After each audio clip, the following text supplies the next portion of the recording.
मंच पर विराजमान मुनिवर जी, आचार्य योगेंद्र जी, हमारी सम्मानित बहन और नाइजीरिया से आए हुए कॉलेज के विद्यार्थी, यहाँ पर पंडाल में उपस्थित सम्मानित बुजुर्गों, नौजवान साथियों, मातृशक्ति और आर्य समाज के सभी उसका पालन करने वाले, उसको जानने वाले, उनका अनुसरण करने वाले, ऐसे हमारे सभी उपस्थित इस क्षेत्र की सरदारी, मैं आप सबको नमन करता हूँ, आप सबको प्रणाम करता हूँ। और मुझे ऐसा लग रहा है कि आचार्य जी ने आते ही और मुझे ही माइक थमा दिया। हम तो सब आपके शुभ आशीर्वाद, शुभ विचार सुनने के लिए, जानने के लिए, आप सबके दर्शन करने के लिए ऐसा विचार करके वहां से चले थे, लेकिन आपका आदेश हुआ। मैं आर्य समाज के अनेक बार आने का अवसर मिलता है, बालबन कला में भी, और अनेक अवसरों पर बाहर भी जाने का अवसर मिलता है। लेकिन बंधुओं, आर्य समाज आज भी इस देश के अंदर महर्षि दयानंद सरस्वती जी का जो उनके उद्बोधन, जो उनके आचार विचार, जिस प्रकार के व्यक्तित्व के धनी स्वामी जी थे, उनके विचारों की प्रासंगिकता आज भी समाज में विद्यमान है।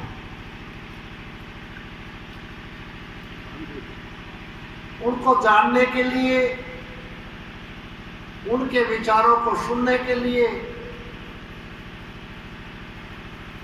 आज भी सुदूर तक वो महक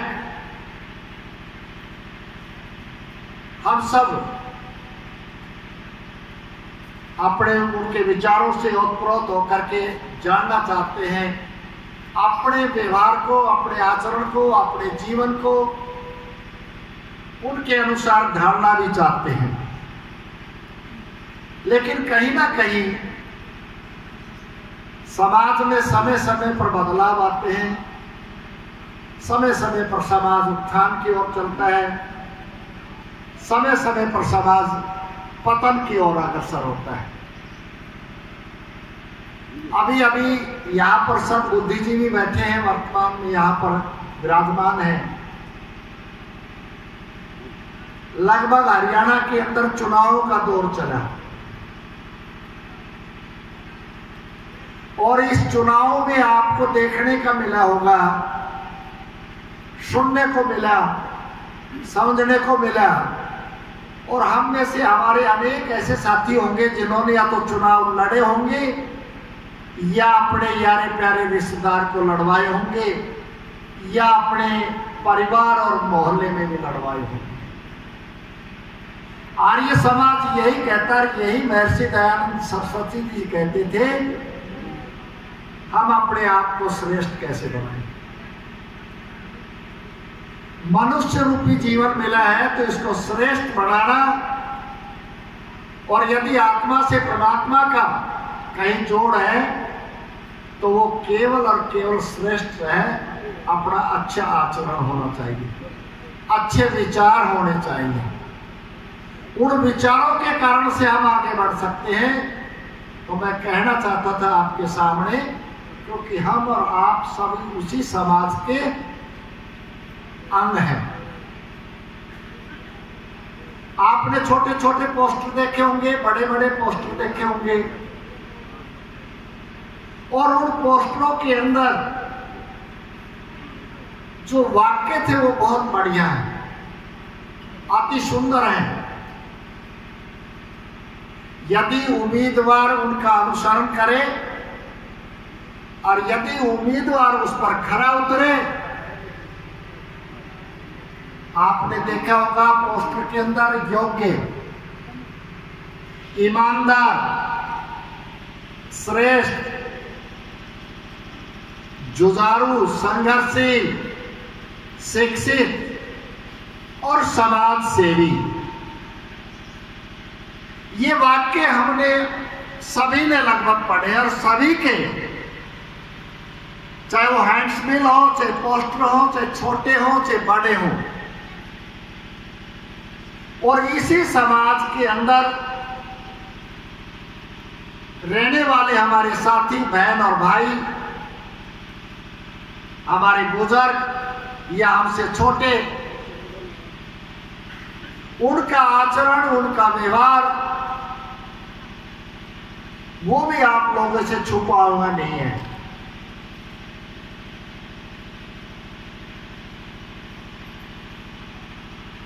आर्य समाजी प्रेमी, मैं आपसे पूछना चाहता हूं इस मंच के माध्यम से, क्या वो एकाएक समाज सेवी हो गए? सभी के पोस्टर बने पड़े थे, लेकर के मीडिया, सोशल मीडिया, अखबारों में और चैनल के ऊपर। क्या वो एकाएक समाज सेवी हो गए?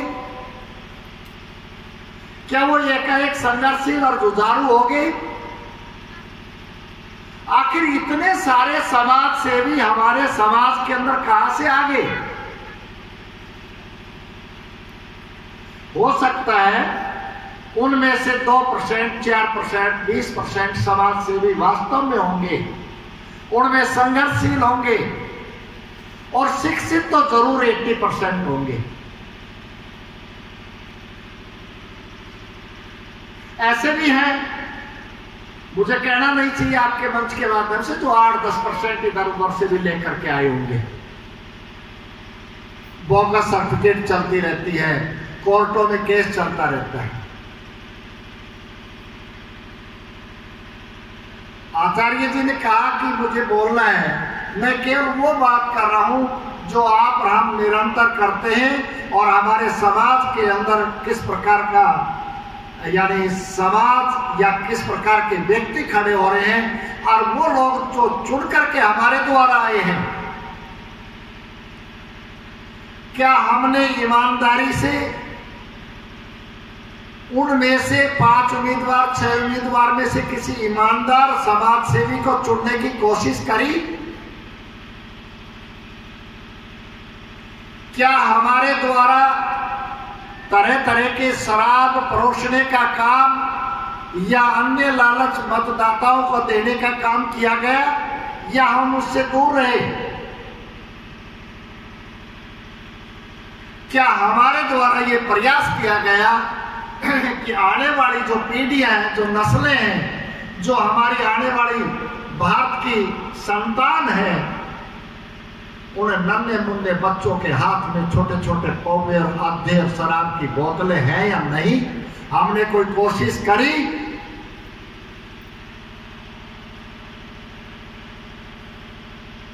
बंधुओं, माता और बहनों, हम किस दिशा में जा रहे हैं?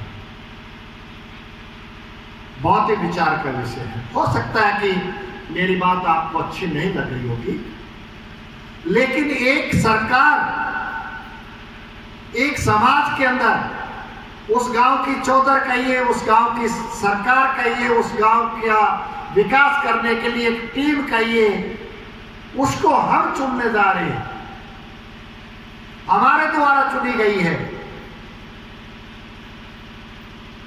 क्या उसमें कोई खरा उम्मीदवार आपको ऐसा लगा? यही तो महर्षि दयानंद जी ने कहा था, हम ऐसे समाज का निर्माण करेंगे ऐसे समाज का निर्माण करेंगे जिसमें कोई किसी प्रकार का नशा नहीं करे, ऐसे समाज का निर्माण। और यदि ऐसा समाज का निर्माण करेंगे तो वो योग्य भी होगा, वो बलशाली भी होगा, वो तेज भी होगा, वो पुरुषार्थी भी होगा, और वो देश का, समाज का और इस भारत का निर्माण करेगा। ऐसा वैभवशाली भारत बनेगा जो सारे संसार के अंदर भारत का डंका बजे। ये महर्षि जी चाहते हैं। वो ऐसे महर्षि नहीं बने, उनको ऐसे ही सरस्वती की उपाधि नहीं दी गई।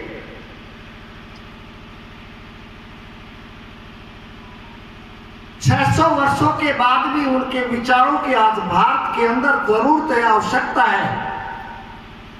और वो आवश्यकता इसलिए है, मित्र साथियों, मेरे उम्र नौजवान साथियों, हम कहीं ना कहीं किसी एक आदमी की अगर शराब का या किसी नशे से अगर उसको छुड़वाते हैं, उसको उससे दूर काम करते हैं, तो इससे बड़ा पुण्य जीवन के अंदर हो नहीं सकता। आपने एक यज्ञ कर दिया, अगर किसी एक व्यक्ति को छुटाते हो तो 10 के बराबर यज्ञ कर दिया। इसलिए मैं आपके बीच में अपनी बातों को समाप्त करने से पहले कहना चाहूंगा कि आओ कम से कम वो लोग तो एक स्थान पर, एक मंच पर एकत्रित हो, एक विचारधारा के एकजुट हो, हमारे विचारों में वो ताकत और वो बल हो जो निडरता के साथ हम कह सकते हैं कि हमने अपनी गांव की पंचायत को, या जिस गांव की पंचायत होगी वो जो इस रास्ते पर हमें लेके जाएगी, उसको हमने चुना है, अपने मतों से चुना है, लेकिन उसको चुना है जो शराब नहीं परोसता, जो मतदाताओं को लोभ और लालच किसी प्रकार का नहीं देता। ऐसी सरकार हमने अपनी छोटी सरकार चुनने की कोशिश करी है। बंधु और साथियों, ज्यादा आपके बीच में ना रह करके मैं केवल इतना कहना चाहूंगा, यदि आप और हम अगर खड़े नहीं हुए और आप और हम खड़े होने के बाद यदि हमने प्रयास नहीं किया, मैं आने वाले टाइम की बता रहा हूं, आज तो आपके सामने 30-30, 40-40 उम्मीदवार होंगे, घर पति उम्मीदवार होगा। अगर यही हालात रहे इस देश का तो घर पति उम्मीदवार होगा, और आप ये तय नहीं कर पाएंगे कि हमने किसको चुनना है और किसको नहीं चुनना। कोई घर नहीं बचेगा शराबी और कबाबियों के अलावा। आज चारों तरफ गौशालाएं हैं 25-30 किलोमीटर के ऊपर, लेकिन आज घरों के अंदर गौ माता नहीं है। गौ माता विहीन घर बढ़ गए, ताश के अड्डे बन गए गांवों के अंदर। जहां चोट करनी आप चोट करिए। स्वामी जी जिस प्रकार से नारी शिक्षा के ऊपर बल देते थे, जिस प्रकार से दहेज विरोधी बातें करते थे, हम दहेज लेने में सबसे अव्वल हो गए। इसका मतलब आर्य समाज के कंधों पर जो जिम्मेदारी है वो हम कहीं ना कहीं उसमें पिछड़ते जा रहे हैं। इसलिए उठिए, जागिए, और जो महर्षि दयानंद जी की कुछ बातें थी, नारी शिक्षा पर बल, अंधविश्वासों से दूर रहना, पाखंडियों से दूर रहना, अपने बच्चों को श्रेष्ठ और अच्छी शिक्षा दिलाना, शराबियों से दूर रहना। आज गांव-गांव के अंदर या 2 गांवों के ऊपर एक कहीं ना कहीं शराब का ठेका खुल रहा है। मैं अभी बालदन खुर्द में बैठा था, आचार्य जी पीछे थे, मैं टाइम से पहले आ गया था, तो मुझे मेरे साथी कह रहे थे, जानकार हैं, आपके बीच में रहे हैं। उन्होंने मुझे एक वाक्य बताया और जिससे हमें चिंतित होना चाहिए, विचार करना चाहिए। बजाय चिंतित के विचार करना चाहिए और उसको दूर करना चाहिए। बोला गांव बालधन कला में चले जाओ, 1-2 घर की कहता नहीं, 10 घर की कहता नहीं, मैक्सिमम घरों में 2 पेटी, 4 पेटी, 5 पेटी, 10-10 पेटी दारू की इस समय विराजमान है। इस समय है चुनाव होने के बाद लोगों ने यानी इसको क्या अमृत समझा है, साल भर का अपना पीने का जुगाड़ अपने घर में कर लिया है।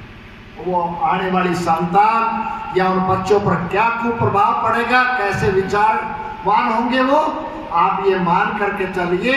और यही सच्चाई है, शीशा हमारे सामने है। इसलिए आओ मेरे आर्य समाजी भाइयों, हम कहीं ना कहीं उठ खड़े हो और केवल ये बालधन कला तक सभा ना रहे, ये सभा इस प्रकार की विद्वता मंडल, इस प्रकार के विद्वान, इस प्रकार के तेज, इस प्रकार के क्रांतिकारी, हर गांव में इस प्रकार की ऐसी छोटी छोटी जनसभाएं हो, नुक्कड़ सभाएं हो और इस प्रकार के लोग आपस में एकत्रित हो और आने वाली भारत की जो संतान है उनको बचाने का काम करें। और महर्षि दयानंद के जो विचार हैं उन विचारों को बढ़ाने का काम करें। इन्हीं शब्दों के साथ ओम शांति शांति। जय भारत।